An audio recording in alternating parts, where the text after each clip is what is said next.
Erectile dysfunction and infertility have increased significantly in men. So what are the psychological effects of this on young men, and what can we do to help men struggling with these issues to remain strong and positive? Dr. Rudy.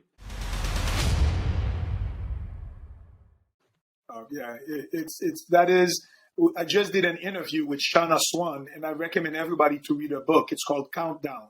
And she's an epidemiologist that did the studies that showed that the sperm count has decreased 42% over the last 30 years. And she did an update on her study. So fertility has decreased about 1% over the past 35, 40 years.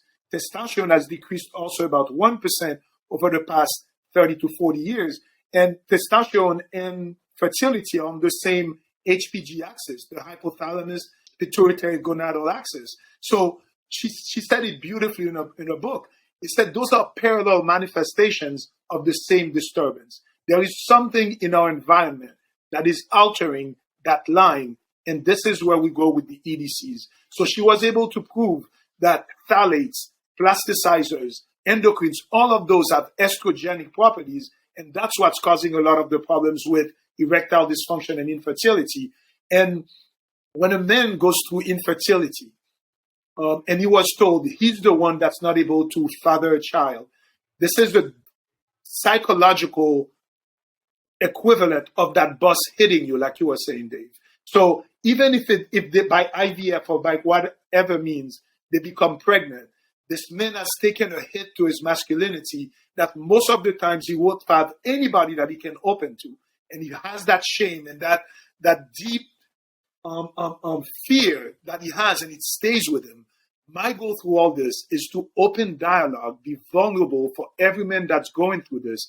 Let them know they are not alone. It's not their fault. There are solutions, and let's talk about it and help you get through this, because that trauma can be really, really damaging for a man's soul. Yeah. Dave?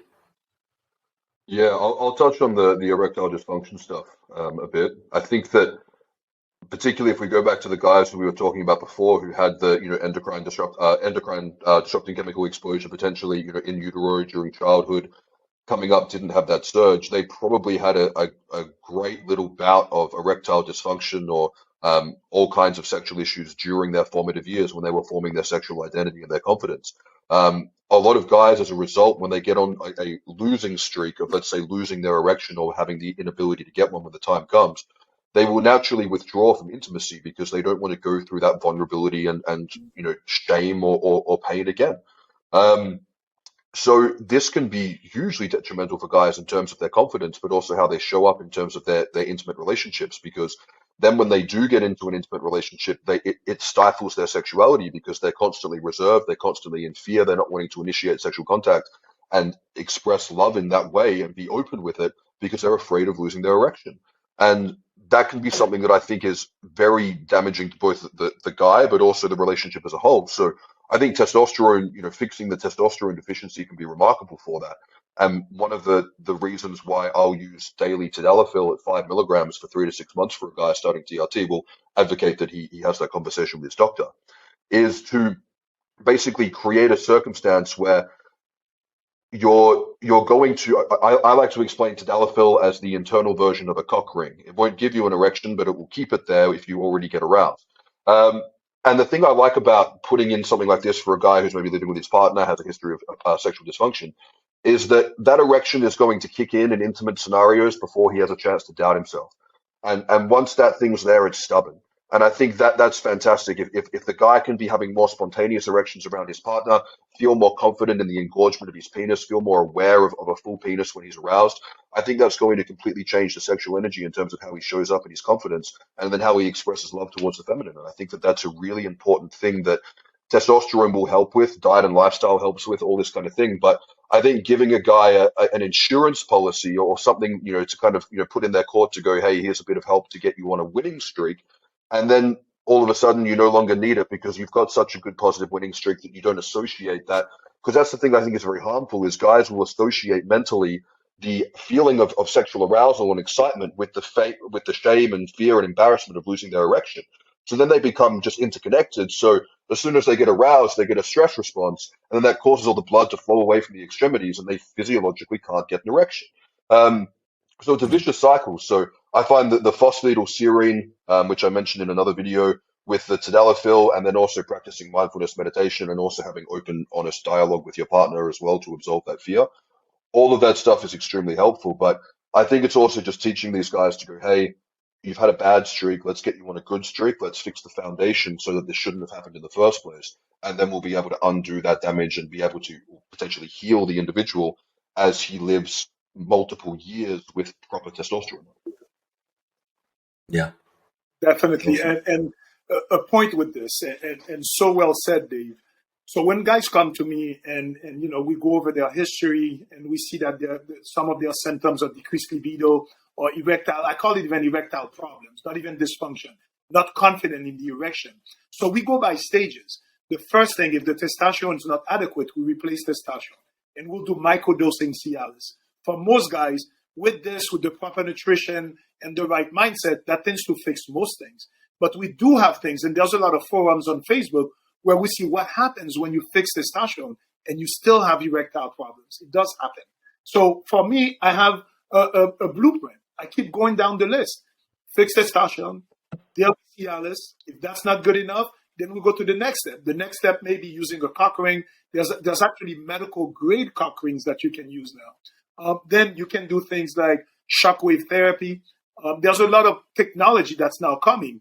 If none of this is working, and I have quite a few patients with this, despite their best efforts, they try all this and they get to a point. My testosterone is 1400. I feel amazing, but it's not working great. One thing we've seen a lot is venous dysfunction, venous leakage happening so often. We're not sure what's happening with this. As you were saying, is that you can get the erection with the blood flow coming in, but the veins cannot close. There's actually some procedures where you can do procedures to the veins and to help maintain that. But I have patients who've done all this and nothing works.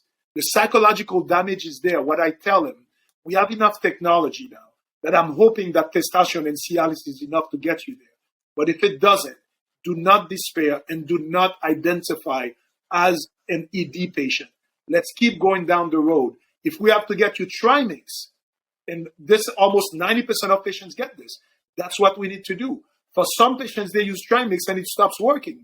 If you have to get a penile implant, this is the last thing I want my patients to do. But if I get to a stage and the guy cannot get it, penile implants in Miami now, we have one of the world-renowned penile implants guy. He's 4 months out, booked out. So, and he has 40-year-old guys. It's no longer older guys anymore. What I tell my guys, by any means necessary, we can fix your erection. Whether it's stage 1, whether we need to go to stage 6, but do not identify as a guy who cannot get it up. We can help you by whatever way, and then feel that. And I have one other point. I came up with a term, and I think that term is going to make it to the DSM-5 of the psychiatric diagnosis. I have a lot of young guys who come to me, they're like, Doc, I'm depressed. When I go over their history, you can see that their depression really comes from sexual frustration. Don't feel adequate. Don't feel like they could perform well enough.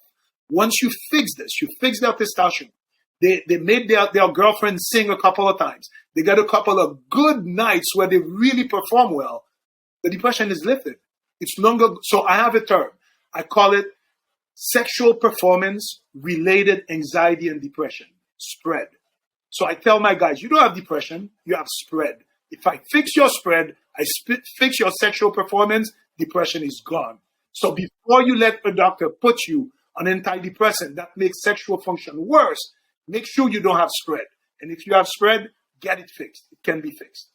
Consider becoming a channel member for exclusive features, like loyalty badges, early access to new videos, funny stuff like rough cuts and bloopers, members only photos and status updates on the community tab, and members only live stream chat. On desktop, use the join button next to the subscribe.